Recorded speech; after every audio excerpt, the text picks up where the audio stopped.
My daughter disappeared during lunch at school. And when I finally found her, the truth behind it shattered me even more than her absence did. My daughter Kay has been a ball of lovable sunshine since the day she was born. The kind of girl who had the bullies and the weaker kids jump roping together back in kindergarten. The only person who's never liked her has been my wife, Perry. She came into my life when Kay was 4. She's never been outright mean or hurtful. That would have been an instant dump, but she has been standoffish and made comments about how she wishes we could spend more time together. When Kaylee and I went on our daddy-daughter dates 2 weeks ago, my phone rang while I was working from home. It was Kayle's school. "Sir, Kay didn't return from lunch. We've searched the building and we can't find her." My heart stopped. I grabbed my keys and ran out to my car. I called Perry, who was upstairs showering. "The school says Kay is missing. I'm driving down there right now." "I can't wait for you. Get an Uber and meet me there as soon as possible." She sounded panicked and said she'd leave immediately. I started driving and just my luck, I got stuck in lunch hour traffic. So much traffic that both my wife and I got to the school at the same time. I was sweaty and panicking when the principal met us at the front office. Kay was in the cafeteria at noon. His voice was shaking. She walked toward the bathroom, then never came back. That was an hour ago. Perry grabbed my hand as I dropped to my knees. We checked the security cameras. The footage was grainy, but just like the principal said, we saw Kay leaving the cafeteria alone and walking toward the back hallway. After that, the cameras didn't show where she went. She just disappeared. We called the police. They came within 20 minutes. An officer took down all of Kayle's information: height, weight, what she was wearing. The first 48 hours are the most important. After that, your chances are low. Those words made my stomach drop. I started calling everyone. Kayle's friends' parents, her teacher from last year. Nobody had seen her or knew anything. Perry was making a list of places we should check. Parks, stores, the library downtown, anywhere Kay might go. We drove around the neighborhood for hours. We checked the playground 3 blocks away, walked up and down every street calling her name. The sun started setting. Perry kept saying, "We'll find her." That night, I couldn't sleep. I sat at the kitchen table staring at my phone. Perry sat across from me, just as lost. Day 2, we printed 500 missing person flyers. Perry drove while I posted them on every pole and every store window. I spent the entire next day on missing children forums. Every time my phone buzzed, I thought it was news about Kay, but it was just people sharing the flyer. No real information. Day 4. The police suggested we call Kaylee's biological mother, who was imprisoned in another state. Perry made the call because I couldn't get the words out. "I haven't heard from Kay, and honestly, I don't care that she's missing." Her biome hung up. I cried for the first time in front of Perry after that. She held me. We organized volunteers to search the woods near our house that night. Day 5 is stopped leaving Kayle's bedroom. Just sat on her bed holding her stuffed bear. A news station wanted to interview us. Perry and I sat on camera together and begged for anyone with information to come forward. Day 6. I couldn't function anymore. Couldn't eat. Just stared at the wall and listened to Perry talk about the potential of a closed casket funeral. Then day 7 happened. An anonymous tip came into the police.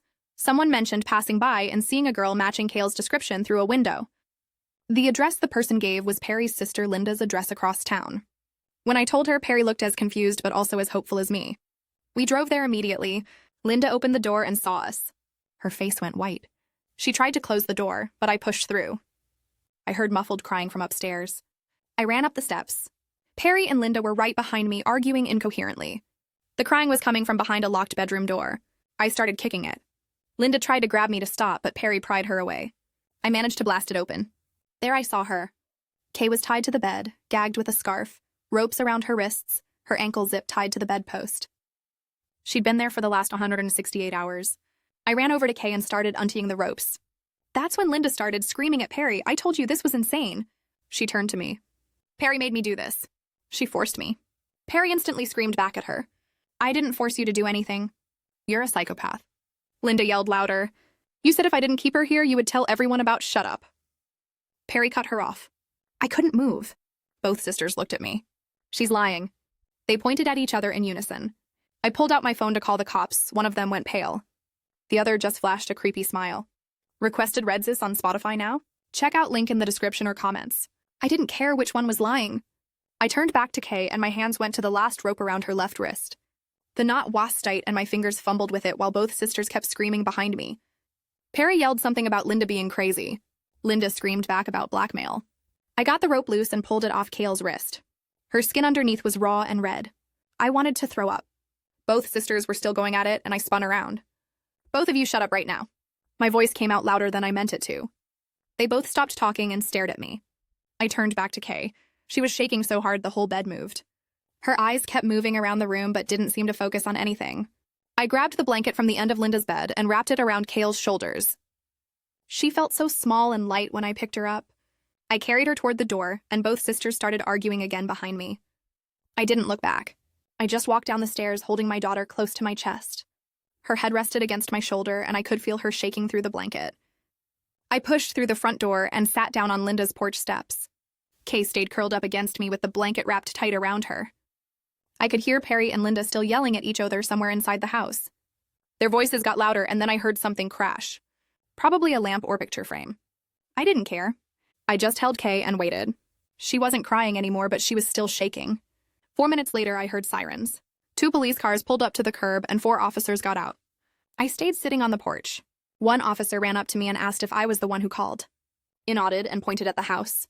My daughter, she was tied up in there for 7 days. The 2 women inside are the ones who did it. The officer radioed something I couldn't hear, and then 2 officers went inside. I heard Perry's voice get even louder when they entered. The 3rd officer knelt down next to me and Kay. He asked her name and age, but she didn't answer, just kept her face pressed against my shirt. The officer stood up and radioed for paramedics. The 2 officers came back outside with Perry and Linda. They separated them and put Perry in the back of one police car and Linda in the other. Perry was crying and yelling at me through the window. I couldn't hear what she was saying. Didn't want to. Linda just sat there, staring straight ahead with no expression on her face. The ambulance showed up 3 minutes later. 2 paramedics got out and walked over to where I was sitting with Kay. The female paramedic asked if she could check Kay over. I nodded and loosened my hold a little so they could see her. The male paramedic shined a light in Kayle's eyes and she flinched away. He said something quiet to his partner. They checked her pulse and looked at her wrists and ankles. The female paramedic unwrapped the blanket a little to check the rest of her. She had bruises all around both wrists and her left ankle from the zip tie. The male paramedic said she looked badly dehydrated. Asked when she last had water. I said I didn't know. 7 days maybe. The female paramedic told me they needed to take Kay to the hospital for a full check. I stood up, still holding her, and followed them to the ambulance. I climbed in the back and sat on the bench seat. A police officer told me they'd be questioning both women and would meet me at the hospital later. The ambulance doors closed and we started moving. The female paramedic sat across from me and started setting up an IV. She told me Kay needed fluids right away. I held Kayle's arm steady while the paramedic inserted the needle. Kay whimpered but didn't pull away. The paramedic taped it down and hung the IV bag on a hook. She checked Kayle's blood pressure and temperature. Everything was low. The paramedic wrote notes on a clipboard. The ride felt like it took forever, but was probably only 10 minutes. When we got to the emergency room, they wheeled out a gurney. I laid Kay down on it but kept holding her hand. We went through automatic doors into a bright hallway. Nurses and doctors moved around us. Someone directed us to a room and I followed the gurney inside. They transferred Kay to a hospital bed and adjusted the IV. A doctor came in and introduced himself. I didn't catch his name. He started examining Kay while I stood next to the bed holding her hand. He checked her eyes and ears, listened to her heart and lungs, pressed on her stomach, asked her questions. She didn't answer. He told a nurse to get labs drawn and keep the IV going. Then he turned to me and said they needed to do a complete exam to check for any other injuries. I stayed right next to Kay the whole time. A nurse came in to draw blood and I watched the vials fill up, red and dark. Another nurse brought in a second IV bag. The doctor came back with a woman in regular clothes. She had a badge clipped to her belt. The doctor said this was a social worker from the hospital. The woman asked if she could speak to me privately. I didn't want to leave Kay, but the nurse said she'd stay with her.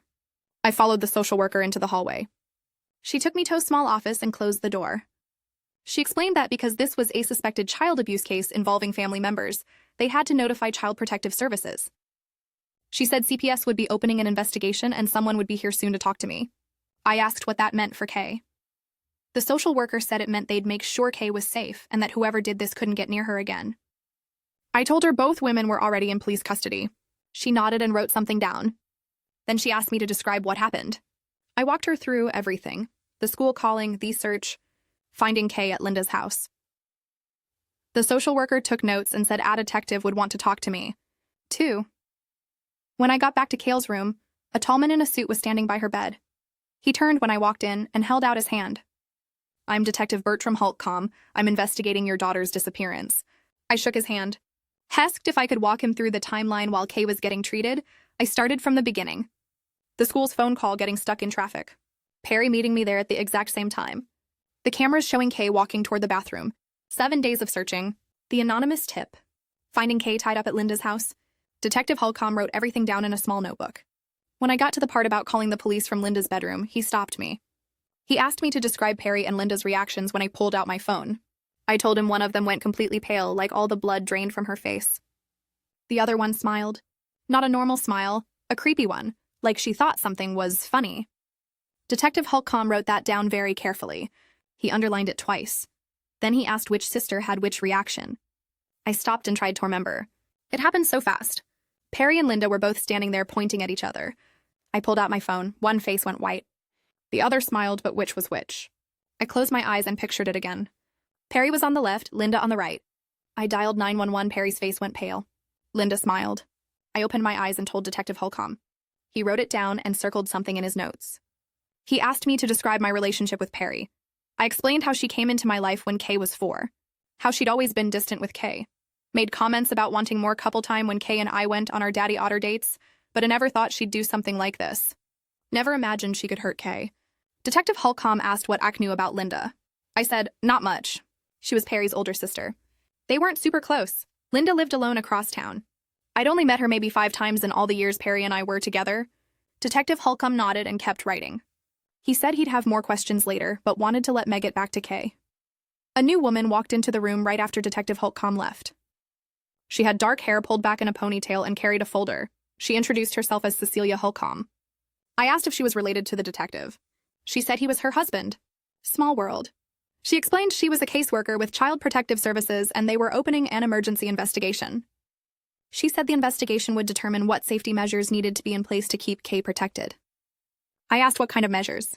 Cecilia said first and most important, Perry could not have any contact with Kay until the investigation was complete.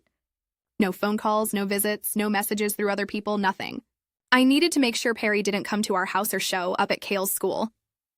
Cecilia said they'd be filing for an emergency protective order through the courts. She also said I needed to change the locks in our house immediately. Perry still had keys. I hadn't even thought about that. Cecilia handed me a paper with instructions and phone numbers.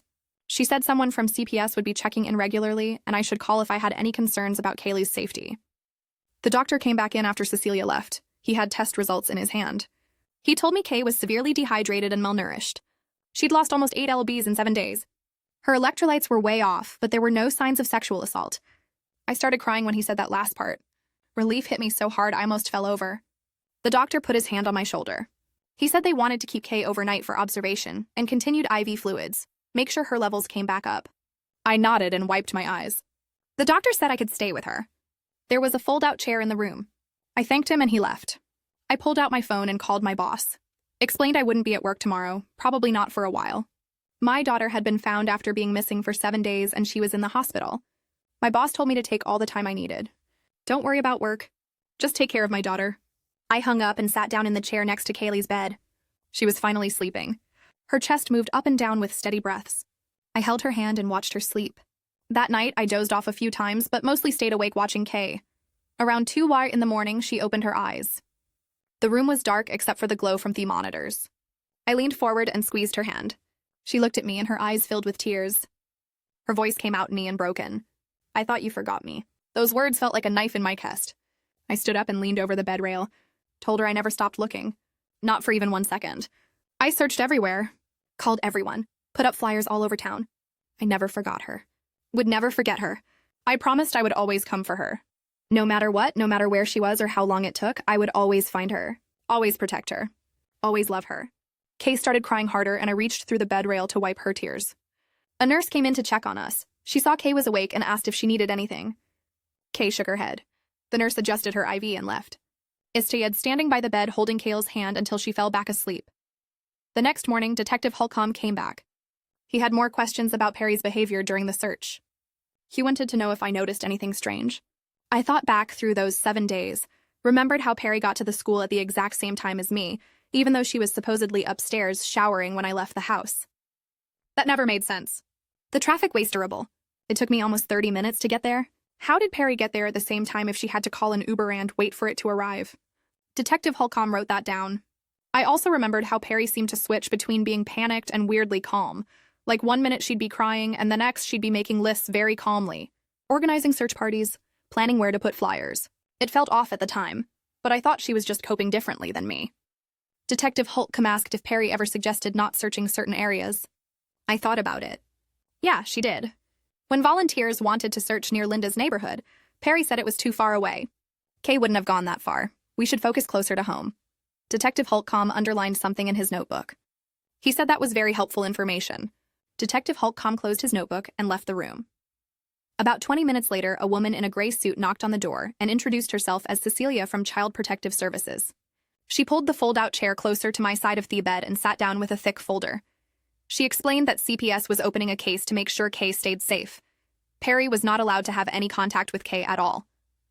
Not phone calls, not texts, not showing up at the house or school, nothing. I nodded and squeezed Kayle's hand.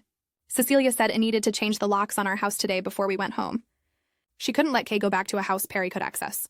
She pulled papers from her folder and handed them to me. A list of emergency therapy services for kids who went through trauma, support groups for parents, phone numbers for crisis hotlines.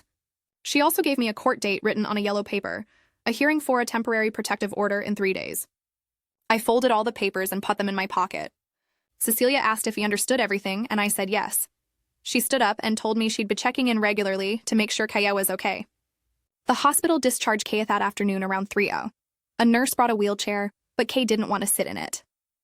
She held my hand so tight my fingers went numb. We walked Tommy car in the parking lot. Kay wouldn't let go even when I needed to unlock the door. I had to use my left hand to get my keys out and open the passenger side. She climbed in and I buckled her seatbelt, drove out of the parking lot, and headed toward our house. About halfway home, Kay started crying. Not loud, just tears running down her face. I asked what was wrong. She said she didn't want to go inside because Perry might be there. My chest got tight.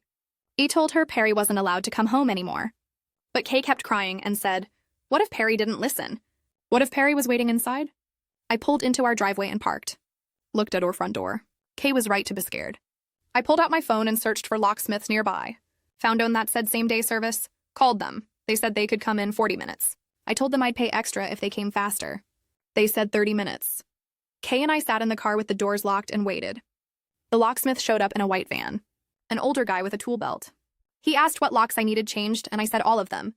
Front door, back door, side door to the garage. He said it would take about an hour. I asked if we could wait in the backyard, and he said sure. Kaylee and I went around the side of the house to the back gate, sat on the patio chairs while the locksmith worked. I could hear him drilling inside. Kay leaned against me and closed her eyes. I pulled out my phone and opened my texts.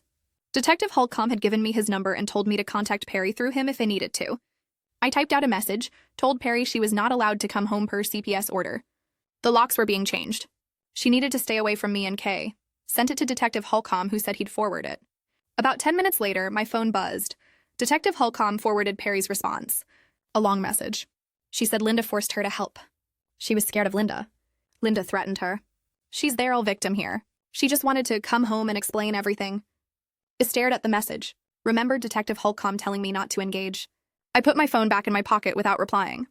The locksmith finished and brought me the new keys, 3 sets. I paid him and he left. Kay and I went inside through the back door. The house felt different, empty. I locked the door behind us and tested the new key. It worked. Kay went straight to her bedroom. I followed her and stood in the doorway while she climbed into bed, even though it was only 4:30 in the afternoon. She pulled her stuffed bear close and closed her eyes. I sat on the floor next to her bed and just watched her breathe. That evening, my phone rang. Detective Holcomb.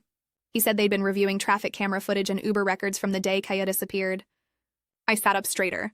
He said Perry's Uber was called at 11:42 that morning before I even left the house. Before the school called me at 11:50. I felt my hands start shaking. Detective Holcomb said the traffic cameras showed Perry's car was already parked 2 blocks from the school when AITA led her. She was already there. She lied about being in the shower. She knew Kay was missing before anyone told her. I couldn't breathe right. Asked him what that meant. He said it meant Perry was likely involved in taking Kay from the school, not just helping Linda keep her afterward. She was part of it from the very beginning.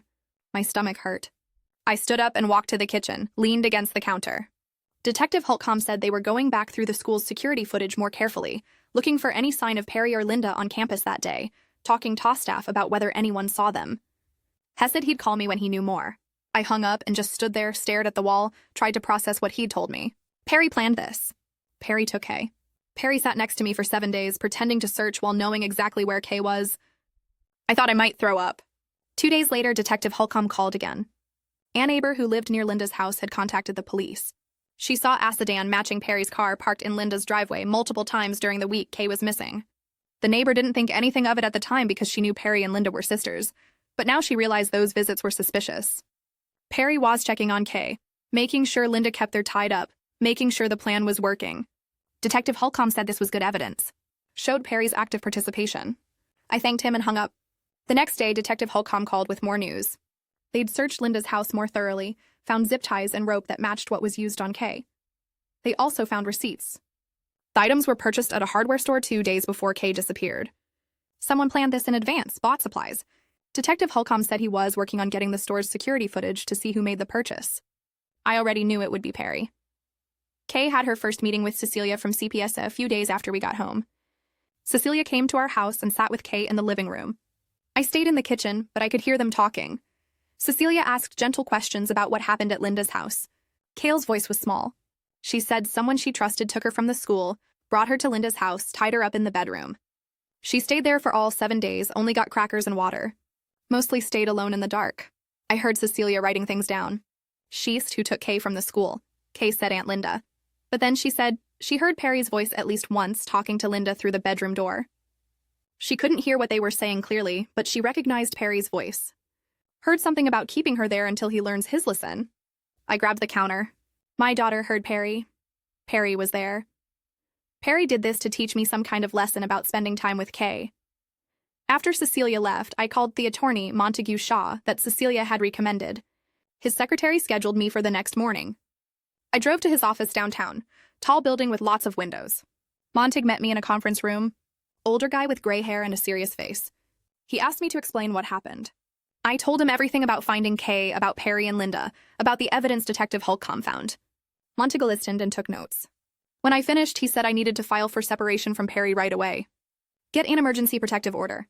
The criminal case against Perry and Linda Wasperit, but I needed to protect myself and Kay legally. Perry might try to claim parental rights, try to access our house, try to fight for custody. It needed legal protection in place before she tried anything. Montague said he'd start the paperwork today. I signed some forms and left his office feeling like everything was moving too fast and too slow at the same time. The next morning, Detective Holcomb called and asked me to come down to the station. He said the hardware store sent over their security footage and he wanted me to see it. I drove there alone because Kay was still at home with a neighbor watching her. Detective Holcomb met me at the front desk and walked me back to a small room with a computer screen. He sat me down and pulled up the video file. The footage was grainy but clear enough. I watched the timestamp show 3 days before Kay disappeared. Then I saw her. Perry walked into the frame wearing her blue jacket.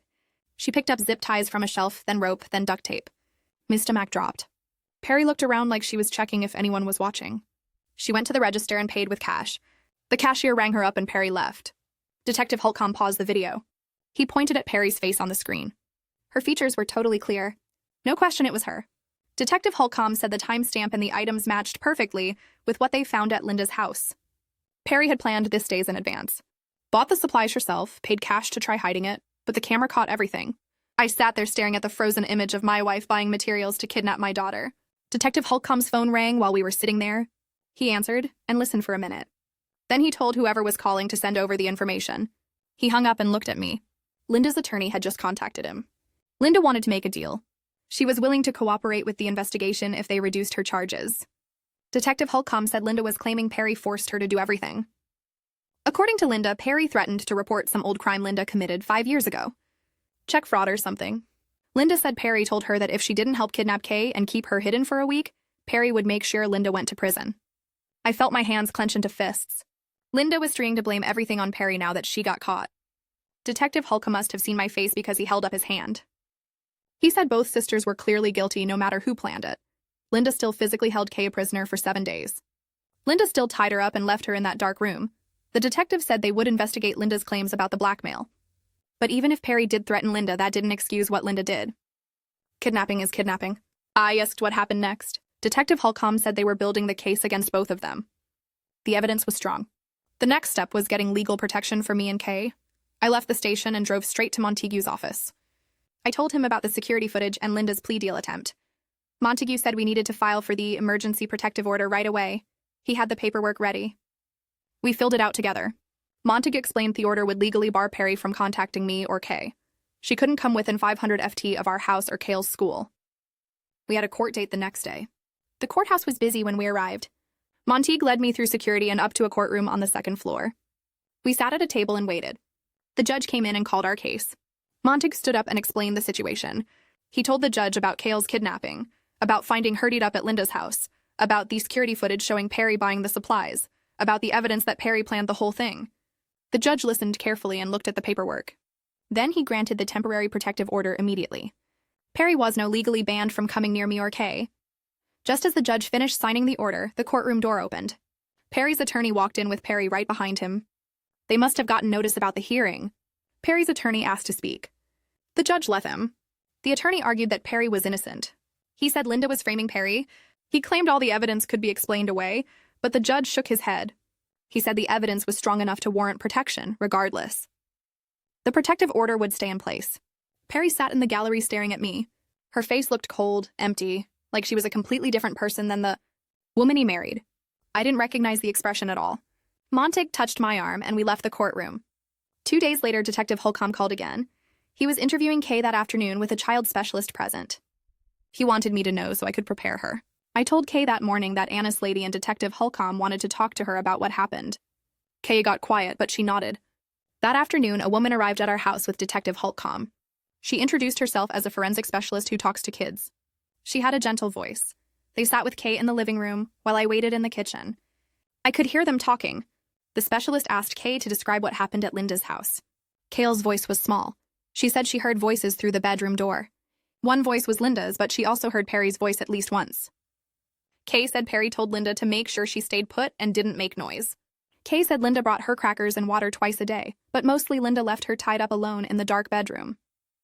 The specialist thanked Kay for being so brave. After they left, my phone rang. It was the school principal. He asked how Kay was doing and when she might come back to the school. I explained she was really shaken up and needed therapy first.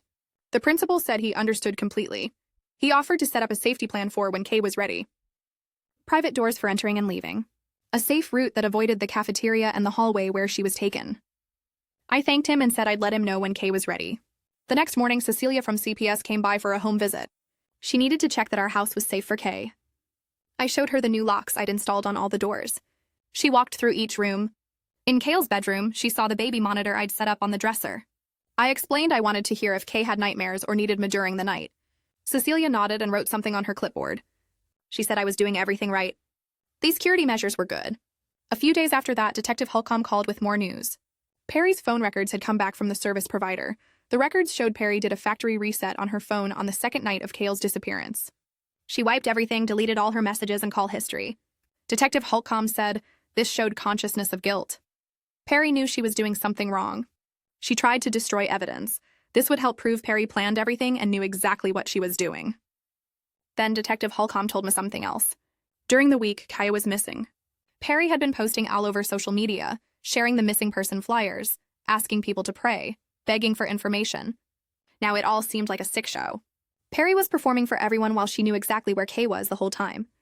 Some of Perry's friends had been messaging me. Most of them said they couldn't believe Perry would do this, but a few were actually suggesting maybe I was lying. Maybe I made the whole thing up. Maybe Perry was innocent and he was trying to frame her. I showed Detective Holcomb the messages. He said to ignore them. The evidence spoke for itself.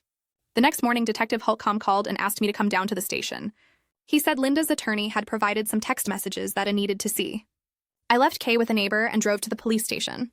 Detective Holcomb met me in the same small room where we'd talked before. He slid his phone across the table, showing me screenshots of text messages between Perry and Linda from 2 weeks before Kay disappeared. The first message was from Perry. I need her gone for a while so he remembers who his real family is. Linda had responded asking what Perry meant by that. Perry wrote back immediately. Just do what I tell you and I'll make sure your fraud case stays buried. I read the messages 3 times. My hands started shaking. Detective Holcomb pulled his phone back and explained Linda's attorney was trying to get her a deal by proving Perry had planned everything and threatened Linda into helping. I asked if this meant Linda would get away with it. Detective Holcomb shook his head and said, Linda still kidnapped my daughter and kept her tied up for a week, so she'd face prison time too, just maybe less than Perry. I drove home feeling sick. The messages proved Perry had planned to take Kay weeks in advance. She'd thought about it, prepared for it, and manipulated her own sister into doing it. That afternoon, my phone rang from a number I didn't recognize. A man introduced himself as Rupert Cameron from the district attorney's office. Said he was the prosecutor assigned to build the criminal case against Perry and Linda. Rupert explained they were charging both sisters with kidnapping, unlawful restraint, and child endangerment. He said the evidence was strong, especially with Linda's cooperation and the text messages. Perry would likely face serious prison time, maybe 15 to 20 years.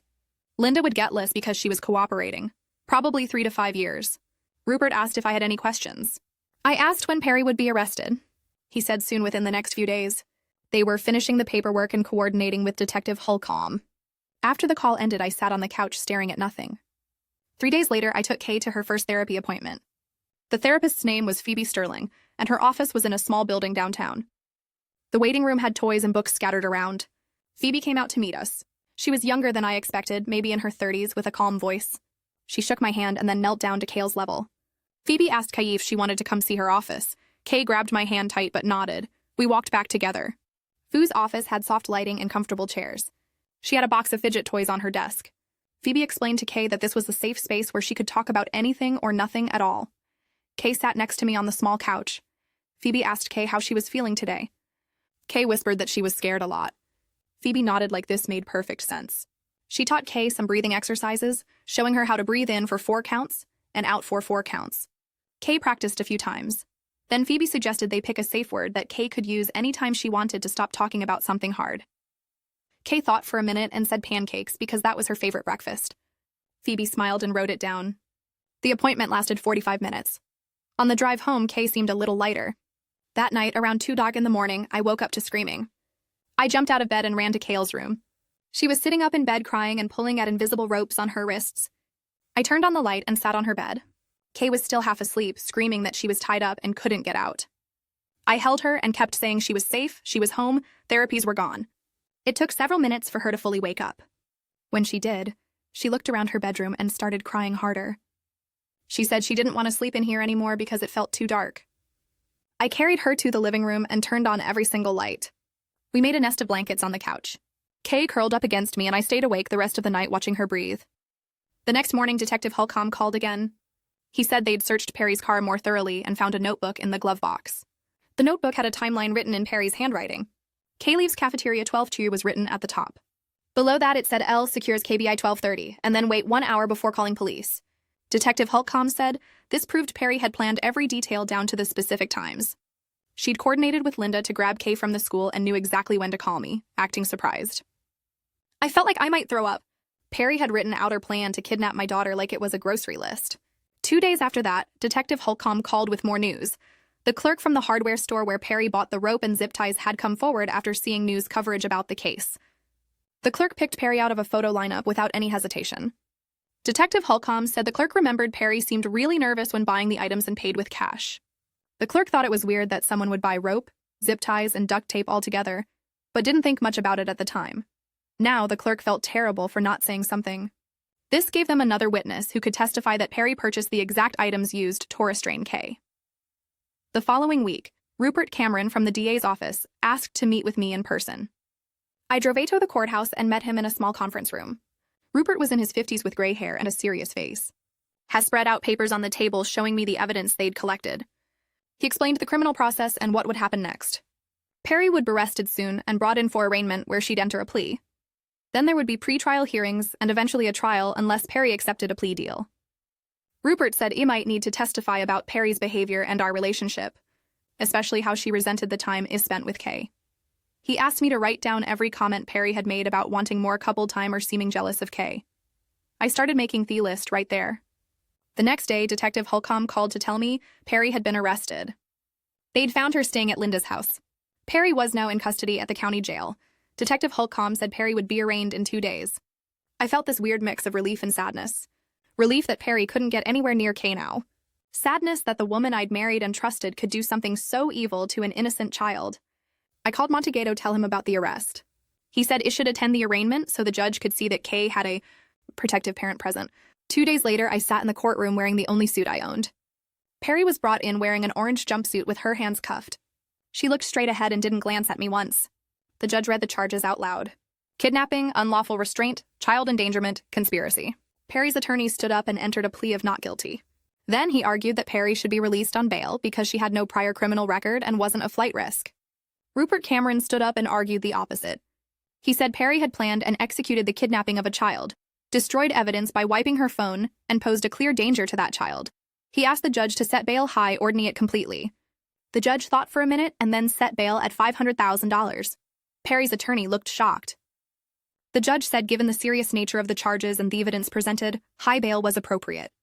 Perry was led back out. The next week, Linda had her arraignment. Montague had told me Linda was taking a plea deal to testify against Perry. I went to that hearing too. Linda was brought in looking much smaller than I remembered. Her attorney stood with her as the judge read the reduced charges. Linda pleaded guilty to unlawful restraint and conspiracy. Her attorney had her read a statement she'd prepared. Linda's voice shook as she admitted she'd held Kay captive for 7 days under Perry's threats and direction. She said Perry had threatened to report Linda's old fraud case if Linda didn't help. Linda turned toward where I was sitting and apologized directly to me and Kay. She was crying. I sat there with my arms crossed. I didn't care about her tears. She still chose to tie up my daughter and leave her in a dark room for a week. The judge accepted the plea and set Linda's sentencing for 2 months. Later, Linda would likely get 3 years in prison. I sat there with my arms crossed looking at Linda cry on the witness stand and felt nothing but anger. She could have called the police the second Perry threatened her, but instead she chose to tie up my daughter and leave her in a dark room for 7 days. Her tears didn't change what she did to Kay. After the hearing ended, Rupert pulled me aside in the courthouse hallway and explained that Linda's cooperation was important for the case against Perry. He said Linda's testimony about Perry's threats and planning would help prove Perry was the one who came up with the whole kidnapping idea. Rupert told me Linda was getting 3 years in prison with a chance at parole if she behaved, but Perry was looking at 15 to 25 years if convicted at trial.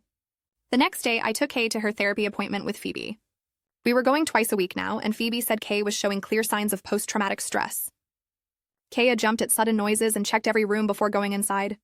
She had nightmares almost every night and wouldn't let me out of her sight for more than a few minutes. Phoebe taught me some techniques to help Kay feel safer, like deep breathing exercises and creating a calm own corner in our bedroom with soft blankets and stuffed animals. Phoebe also said we needed to set up very consistent routines so Kay would know exactly what to expect each day.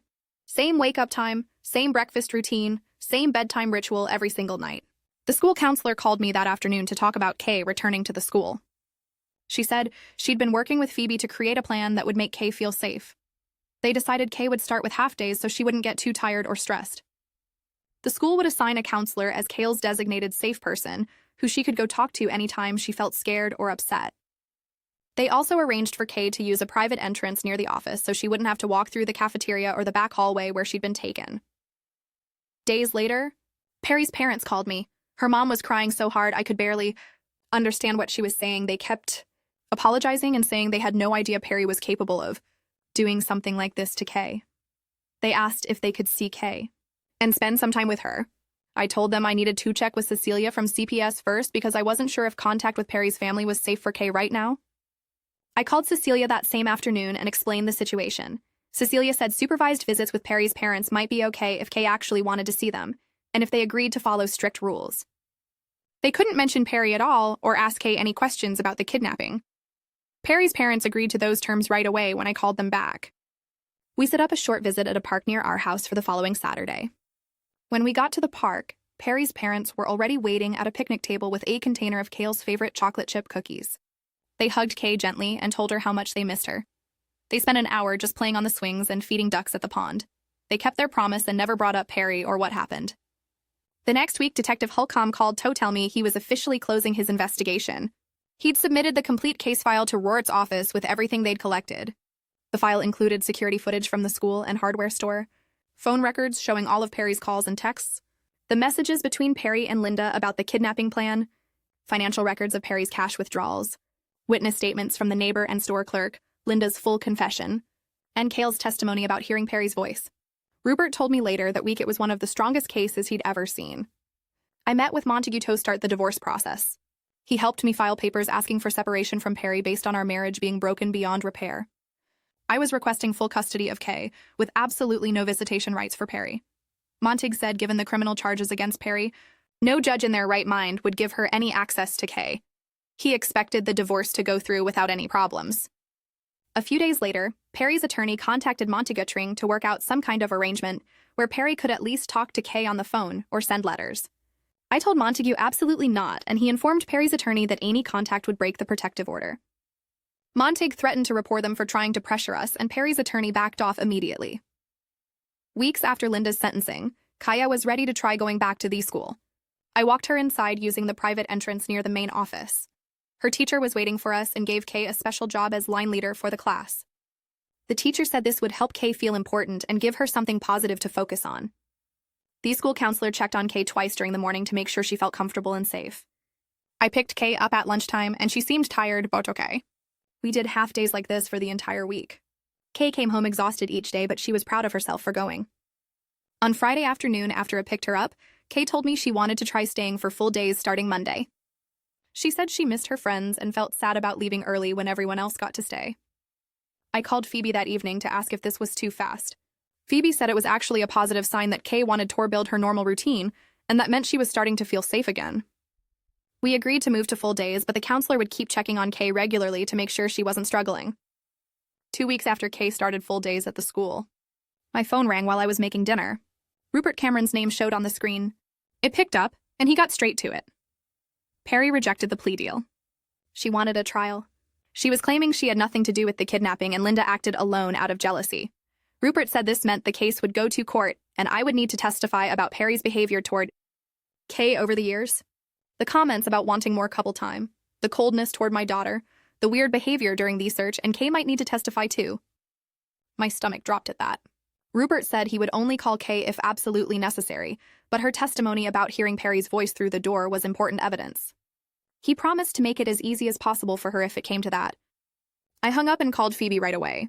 She said we should start preparing Kay just in case, using play therapy to make the idea of testifying less scary. The next week, Phoebe brought out stuffed animals during their session and set up a pretend courtroom. Kay practiced telling her story to a stuffed bear wearing a judge's robe that Phoebe made from black fabric. Phoebe explained that Kay could ask for breaks anytime she felt tired or upset. They practiced what questions might be asked and how Kaya could answer in her own words without feeling pressured. Kay seemed nervous, but she liked the stuffed animal judge and asked if she could bring her own teddy bear to the real court. Phoebe said absolutely yes. Over the next few weeks, they did more practice sessions. Kay got better at telling what happened without getting too upset. Phoebe taught her breathing exercises to use if she started feeling overwhelmed. By the end of the month, Kay seemed as ready as she could be for something no kid should ever have to do. 3 months after we found Kay at Linda's house, the trial started. I took time off work and told my boss I needed to be there every single day. The courthouse was downtown in a big old building with marble floors and high ceilings. Rupert met me outside the courtroom on the first morning and walked me through what would happen. He said he would present the evidence step by step, starting with the school reporting Kay missing and building through the investigation to Perry's arrest. The jury was 12 people who looked like regular folks from around town. Perry sat at the defense table in navy blue suit, looking calm and put together. Her attorney was a guy in an expensive suit who kept shuffling papers. Rupert stood up and gave his opening statement, laying out the timeline of Kayle's disappearance and explaining how the evidence would prove Perry planned and carried out the kidnapping with Linda's help. He spoke clearly and made eye contact with the jurors. Perry's attorney argued that Linda acted alone and Perry was innocent. The first witnesses were school staff who testified about Kay going missing from the cafeteria. Then the principal described how we searched the building and called the police. Each witness added another piece to the timeline Rupert was building. On day 2, Linda took the stand. She looked smaller than I remembered, wearing an arranged jumpsuit because she was already in custody serving her sentence. Rupert asked her to describe what happened, and Linda's voice shook as she talked. She said Perry called her 3 weeks before Kay disappeared and asked if Linda would help with something important. Perry came to Linda's house and explained the plan.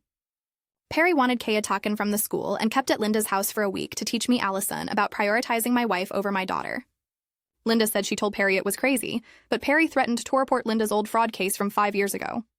Linda had written bad checks and never got caught, but Perry knew about it and said she would turn Linda in if Linda didn't help. Linda admitted she went along with it because she was scared of going to jail. She drove to Kayle's school on the day it happened. Walked in through a side entrance Perry had told her about and found Kay in the hallway near the bathroom. Linda told Kay there was an emergency and she needed to come right away. Kay trusted her aunt and went without asking questions. Linda brought her to the house and tied her up in the bedroom like Perry instructed. Linda said Perry came by twice during the week to check that everything was going according to plan. Linda's voice broke when she said she knew she should have called the police instead of hurting an innocent child. Perry's attorney tried to make Linda look like a liar during cross-examination, but Linda stuck to her story. The next day, Detective Holcomb testified. He described the investigation in detail, walking the jury through each piece of evidence he collected. Rupert showed the hardware store security footage on a big screen at the front of the courtroom. The video was grainy, but you could clearly see Perry's face as she picked up rope, zip ties, and duct tape from the shelves. The timestamp showed it was 3 days before Kay disappeared. Several jurors leaned forward to look closer at the screen, and a few of them glanced at Perry with disgusted expressions. Detective Holcomb explained how Perry paid with cash, probably thinking it would hide the purchase, but the store's cameras caught everything. Then, Rupert presented Perry's phone records, showing all the calls between Perry and Linda in the weeks before the kidnapping. Detective Holcomb testified that Perry Factory reset her phone on day 2 of Cale's disappearance, clearly trying to destroy evidence. The detective showed the jury the notebook found in Perry's car with the timeline written in her handwriting. The entries included specific times like Kay leaves cafeteria 12:00 and L secures Kay by 12:30 and wait 1 hour before calling police. Detective Hawk said this proved Perry planned every detail and coordinated with Linda to execute it. Perry's attorney asked if someone else could have written in the notebook, but a handwriting expert had already confirmed it was Perry's writing. The detective also testified about the neighbor who saw Perry's car at Linda's house multiple times during the week Kay was missing. On day 4, I took the stand. Rupert asked me to describe my relationship with Kay and Perry. I explained how Kay had been a happy, loving kid since birth, and how Perry came into our lives when Kay was 4. I told the jury about Perry's comments over the years about wishing we had more couple time without Kay around, how Perry seemed bothered by our daddy-daughter dates and made little remarks about feeling left out. Rupert asked about Perry's behavior during the search, and I described the weird things I noticed. How Perry arrived at the school at the exact same time as me, even though she was supposedly showering when I left the house. How her Uber was called before I even got the call from the school. How Perry seemed to switch between genuine panic and this cold, calculating look during the week we searched. I told the jury about Perry talking about closed casket funerals on day 6 when we still had no leads. How she posted on social media asking for prayers while knowing exactly where Kaya was the whole time. Perry's attorney tried to suggest I was making things up because I was angry about the divorce, but I stuck to what I saw. The facts spoke for themselves. The hardest day was when Kay testified. Rupert set up a closed-circuit video system so Kaya could testify from another room without having to see Perry in person. Kayle's face appeared on the screen at the front of the courtroom.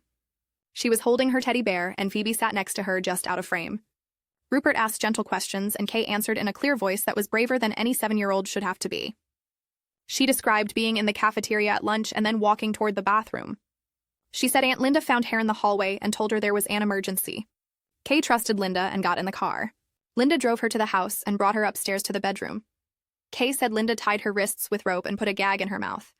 The room was dark most of the time and Kaya was scared. She heard voices through the door sometimes. One time, she clearly heard Perry's voice talking to Linda. Perry said something about keeping her there until he learns his lesson. Kaya said she knew it was Perry because she recognized the voice after living with Perry for 3 years. She heard Perry visitate at least one other time but couldn't make out the words. Kay described the 7 days tied up with minimal food and water, not knowing if anyone was looking for her. Several jurors wiped their eyes during Kay's testimony. Even Perry's attorney didn't cross-examine her harshly because it would have looked terrible to attack a traumatized child on the stand. Perry took the stand on day 6 to defend herself. She wore a different suit and had her hair pulled back neatly. She claimed Linda acted completely alone out of jealousy over Perry's marriage to me. Perry said Linda had always been jealous of Perry's life and wanted to hurt the family. Perry testified she had no knowledge of the kidnapping until we found Kay at Linda's house. She said Linda must have forged the timeline in the notebook and Perry's signature. Rupert stood up for cross-examination and pulled out the text messages between Perry and Linda from 2 weeks before the kidnapping. He read them out loud to the jury. Perry writing, "I need her gone for a while so he remembers who his real family is." Linda asking what Perry meant. Perry responding, "Just do what I tell you and I'll make sure your fraud case stays buried." Perry's face went pale as Rupert read each message. She claimed the messages were taken out of context, but couldn't explain what other context would make sense. Rupert showed the hardware store footage again and asked Perry to explain why she bought rope and zip ties 3 days before Kay disappeared. Perry said she was doing home repairs but couldn't provide any receipts or evidence of repairs. Rupert presented the notebook with the timeline and asked Perry to explain how someone else could have written in her handwriting with Herpin in her car. Perry stumbled through answers that didn't make sense. The jury looked skeptical. Perry's testimony fell apart piece by piece as Rupert methodically showed her each piece of evidence and watched her fail to explain it convincingly. The jury got the case on day 7 after closing arguments from both sides. They went into the deliberation room at 10 in the morning. Rupert told me it could take anywhere from hours to days for them to reach a verdict. I sat in the hallway with Montague and waited. At 2 hours in the afternoon, word came that the jury had reached a verdict. 4 hours of deliberation. Rupert said that was fast and usually meant the evidence was overwhelming. We filed back into the courtroom and I sat in the front row. The jury filed in looking serious. The judge asked if they had reached a verdict and the foreman stood up. Guilty on all counts. Kidnapping, conspiracy, unlawful restraint, child endangerment. The foreman read each verdict clearly, and the judge thanked the jury for their service. Perry sat completely still at the defense table, showing no emotion at all. Her face was blank like she was made of stone. I saw her attorney put his head in his hands and shake his head slowly. The judge set a sentencing hearing for 2 weeks later, and Perry was led out of the courtroom in handcuffs. I felt this weird mix of relief and sadness wash over me as I watched her go. 2 weeks later, we came back for sentencing. The judge asked if Fanyon wanted to make impact statements before he decided Perry's sentence. It stood up and walked to the podium. It told the judge about the trauma Kay suffered and how she still had nightmares and separation anxiety. How she was scared to go to the school and didn't trust people the way she used to. How Perry's actions stole Kale's innocence and sense of safety in the world. Phoebe also gave a statement as Kale's therapist, describing the post-traumatic stress and the long road of recovery ahead. She said Kay would need years of therapy to process what happened, and might never fully get over the betrayal by someone who was supposed to be family. The judge listened carefully and took notes. Then he looked at Perry and spoke in a firm voice. Has said her actions represented a profound betrayal of the most basic duty of a parent to protect children. He said the planning and manipulation showed a level of cruelty that demanded serious consequences. The judge sentenced Perry to 20 years in prison, with no possibility of parole for 15 years. Perry would be in her 50s before she could even apply for parole. The courtroom was silent as the judge finished speaking. Perry was led away, and I walked out into the hallway where Montague was waiting. He told me the divorce would be finalized quickly now, and I would have sole custody with Perry, having zero rights to contact or visitation. It was over. The legal part anyway. The healing would take much longer. Montague walked over and put his hand on my shoulder. He told me the divorce paperwork would be finalized within 2 weeks since Perry was now convicted. I would have sole custody with zero visitation rights for Perry. She couldn't contact Kay or me in any way. I nodded and felt this weird mix of emotions. Relief that she couldn't hurt us anymore. Sadness that Kay lost someone who was supposed to be family. Montague said he'd email me the final documents once the judge signed them. Wes shook hands and I drove home alone. 3 days later, Cecilia from CPS called and asked to meet at her office. I brought Kay with me and we sat in the waiting room with the plastic chairs and kids' toys. Cecilia came out and smiled at both of us. She led us into her office and pulled out a file.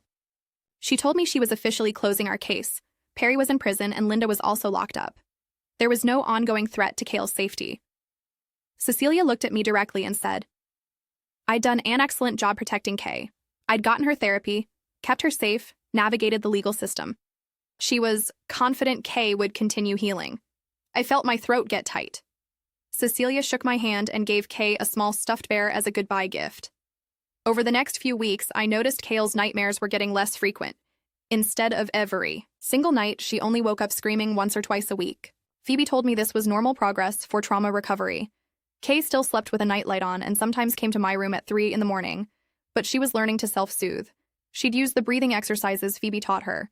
She'd hold her stuffed bear and count to 10. Some nights she could calm herself down and go back to sleep without me. I talked to my boss about returning to work full-time. He'd been incredibly understanding through everything. He set up a flexible schedule that let me take Kay to therapy twice a week. I could leave early for school events or doctor appointments. My coworkers were supportive without being nosy. They didn't ask for details about what happened. They just told me they were glad Kay was safe. I settled back into my routine of emails and meetings and project deadlines. It felt good to have normal work stress instead of the nightmare we'd been living. 6 months after finding Kay in that bedroom, I decided we needed a fresh start. I found a smaller house in a different neighborhood across town. New schools, new neighbors, new everything. Kay came with me to look at houses and got excited about picking one. When we found the right place, I let her choose the paint color for her bedroom. She picked bright, cheerful yellow. We bought glow-in-the-dark stars to stick on the ceiling. Kay told me she wanted them because even dark rooms can have light. That made me tear up, but I didn't let her see. The new school had an opening on their soccer team, and Phoebe thought it would be wonderful for Kay.